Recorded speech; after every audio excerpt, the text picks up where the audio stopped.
Olá, eu sou a psicóloga Aline Cardoso e é um prazer estar aqui com vocês para conversar sobre um assunto muito importante na atualidade: os impactos psicológicos da pandemia nas crianças. Então, vamos lá?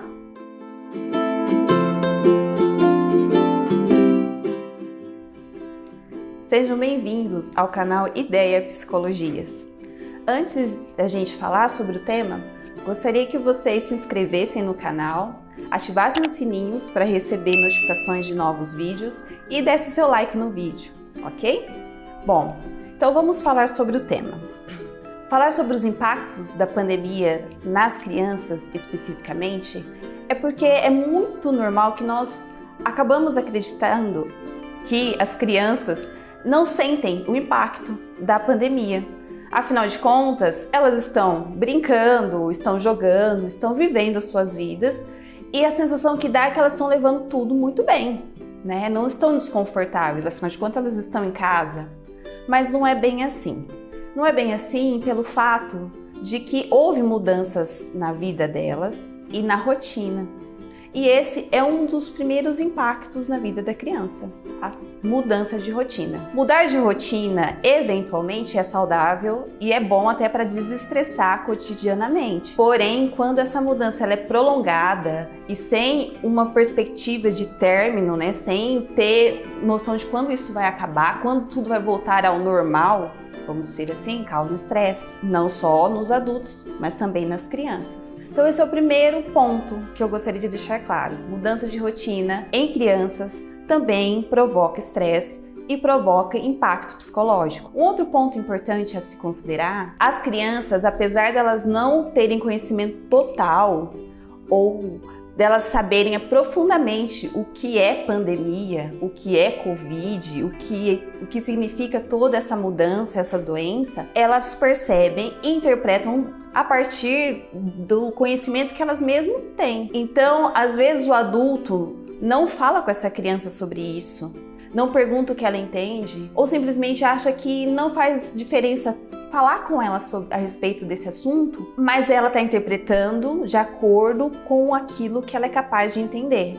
E isso pode gerar ainda mais angústia, ainda mais ansiedade, ainda mais medo, porque essa criança não tem capacidade cognitiva para entender sozinha o assunto. Isso é extremamente preocupante, porque às vezes o medo dessa criança vai ser tão grande que ela vai começar a ter comportamentos diferentes e os pais não vão nem entender o motivo. Outro aspecto que eu queria considerar é o fato das crianças terem que, assim como os adultos, aceitar as medidas protetivas, aceitar que tem que se isolar, aceitar que tem que usar máscara, usar álcool em gel, mas às vezes elas nem entendem o motivo. Elas só sabem que se precisam ir ao médico tem que pôr uma máscara, não pode tocar em ninguém, não pode pôr a mão em nada e tem que lavar a mão constantemente. E que elas não podem mais visitar os avós, ou visitar um amigo, ou mesmo ir para a escola. E sem falar sobre isso com as crianças, gera muita angústia, muita ansiedade, muito medo e muita insegurança com relação à nova realidade dessas crianças. E por que é tão importante a gente pensar sobre isso? É importante porque às vezes o seu filho, o seu sobrinho, filho de um amigo, alguém que você conheça, está tendo comportamentos diferentes e ninguém está conseguindo perceber, considerar que essa criança está em sofrimento. E o que a gente pode pensar nisso? Criança, quando sente algo, ela não sabe dizer o que ela sente. O adulto em si muitas vezes não sabe dizer o que sente, o nome do sentimento, não sabe interpretar o que está acontecendo dentro dele, muito menos a criança. A criança manifesta seus sentimentos de angústia através de comportamentos que ela nunca teve antes. E se os pais ou os cuidadores não tiverem esse cuidado de observar, de conversar com essa criança, de estar atento ao que ela faz, à forma como ela está vivendo esse momento, essa criança pode estar sendo negligenciada emocionalmente. E como o pai, a mãe, o cuidador pode ver isso na criança? Vamos pensar, uma criança que está ansiosa. A criança não vai chegar em você e falar: não, eu estou ansiosa, estou nervosa, eu estou com medo. Ela não vai falar nada disso. Ela vai ter comportamentos diferentes, comportamentos que ela nunca teve antes. Ela vai ter dificuldade para dormir, ou vai ter muito pesadelo, ou ela para de comer, ou ela come excessivamente, ou ela se torna uma criança agressiva, ou ela vai ter algum outro tipo de comportamento.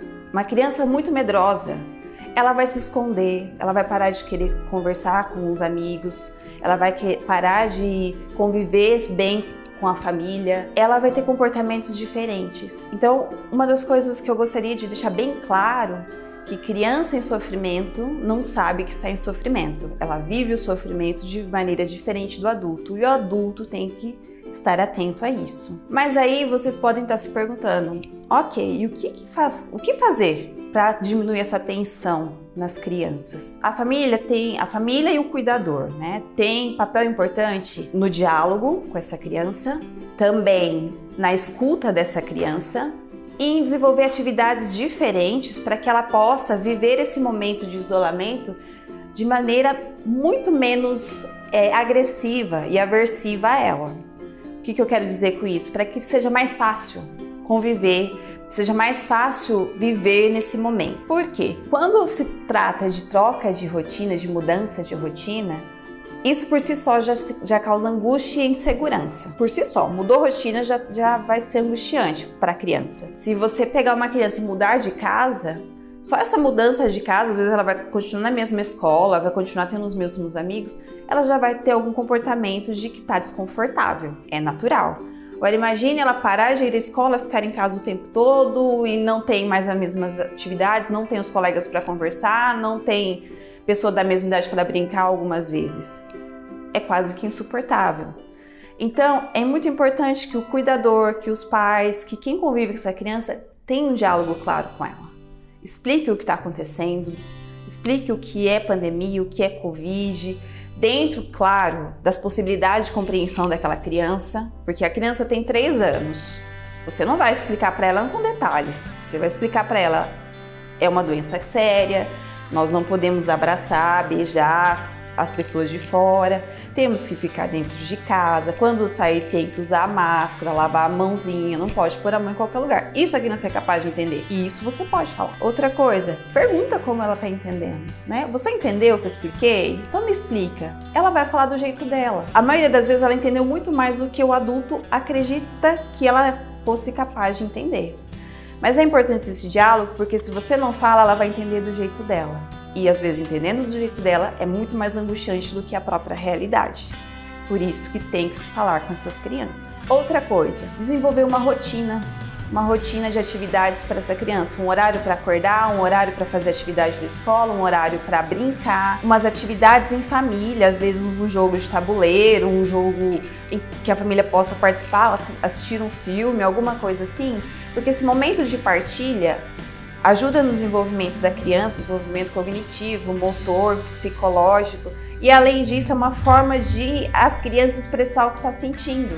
Então nesse momento em que está conversando com a família, que está ali trocando através da brincadeira os sentimentos, essa criança está expondo para fora o que ela sente, está diminuindo a angústia e o medo, a ansiedade e a insegurança.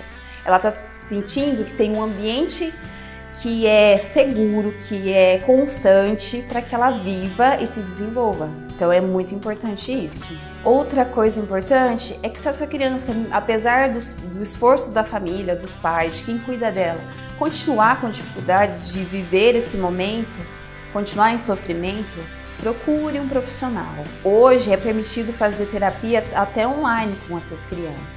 É só procurar o terapeuta correto, alguém que atenda essa demanda. Fazer com que essa criança sofra sozinha porque não tem como levá-la ou porque tem medo de expor ela, né, devido ao momento, não vai ajudar muito. Então é interessante procurar um profissional caso seja necessário. Outra coisa, facilitar o contato com a família, mesmo que seja por videoconferência, que seja por telefone, por mensagem, né? A criança gosta de gravar áudio hoje em dia.